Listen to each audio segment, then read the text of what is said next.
हाल ही में किस राज्य ने अपने नागरिकों के लिए डिजिटल राशन कार्ड लॉन्च किया है? तो डिजिटल जो राशन कार्ड लॉन्च किए गए हैं वो पश्चिम बंगाल के द्वारा किए गए हैं। पश्चिम बंगाल ने डिजिटल राशन कार्ड जो लॉन्च किए हैं, इससे बेनिफिट क्या होगा? इससे सबसे पहला बेनिफिट ये होगा कि पारदर्शिता महत्वपूर्ण होती है, तो इससे पारदर्शिता आएगी। साथ ही जो भ्रष्टाचार और बिचौलिए लोग हैं उनमें इससे कमी आएगी, क्योंकि इससे डायरेक्टली कहीं भी राशन लिया जा सकता है। इससे वहाँ के नागरिकों को क्या होगा? बेनिफिट होगा। नेक्स्ट है कि हाल ही में भारतीय अंतरिक्ष अनुसंधान संगठन इसरो ने किस देश के लिए उपग्रह लॉन्च किया है? तो जो उपग्रह लॉन्च किया है वो भारत ने भूटान के लिए किया है। आपको कमेंट बॉक्स में बताना है कि इसरो के जो चीफ या चेयरमैन है उनका नाम क्या है। तो भारत के स्पेस एजेंसी इसरो के द्वारा क्या किया गया है? भूटान के लिए एक उपग्रह लॉन्च किया गया है। जो उपग्रह लॉन्च किया है वो कैसा है? PSLV polar satellite launch vehicle के द्वारा ये कार्य किया गया है।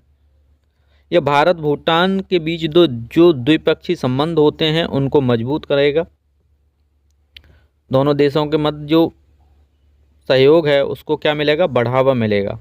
हाल ही में भारत ने किस खेल में एशियाई चैंपियनशिप का खिताब जीता है? तो इसका करेक्ट आंसर हमारा हो गया कबड्डी। भारत ने कबड्डी के क्षेत्र में एशियाई चैंपियनशिप का खिताब क्या किया है? जीता है। भारत के द्वारा ईरान को हराकर, आपको याद रखना है, ईरान को हराकर यह खिताब जीता गया है। नेक्स्ट हम क्वेश्चन देखते हैं कि हाल ही में राष्ट्रीय किसान दिवस पर किस राज्य को कृषि नवाचार पुरस्कार से सम्मानित किया गया है? तो कृषि नवाचार पाने वाला जो प्रदेश है वो हमारा MP मध्य प्रदेश है। मध्य प्रदेश कृषि नवाचार में यह पुरस्कार पाने वाला राज्य बना है। राज्य ने जैविक खेती और जल प्रबंधन में नई तकनीकी का उपयोग किया है। यह जो पुरस्कार दिया जाता है ये ICAR के द्वारा दिया जाता है। आपको याद रखना है किसके द्वारा दिया जाता है? ICAR।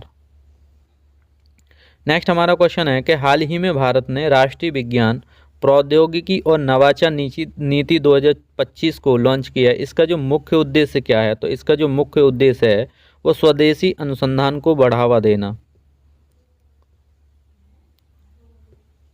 इसका उद्देश्य देखते हैं ये कहाँ और किस ओर सहयोग करेगा। तो ये शैक्षणिक जो संस्थान है और अनुसंधान जो केंद्र होते हैं उन पर इसका जोर रहेगा और उन पर क्या रहेगा? इसका मुख्य फोकस रहेगा।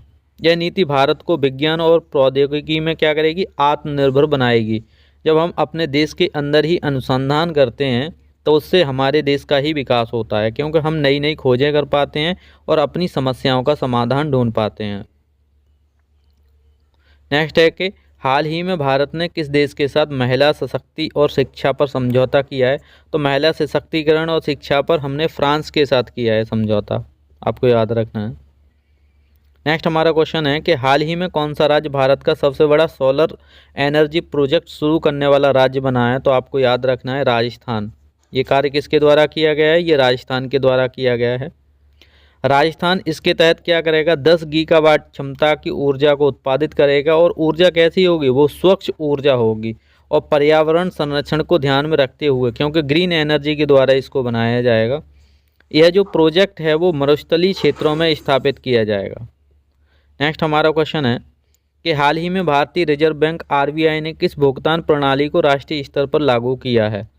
तो डिजिटल रुपया को राष्ट्रीय स्तर पर लागू किया गया है RBI के द्वारा। आपको बताना है कि RBI के वर्तमान गवर्नर कौन है।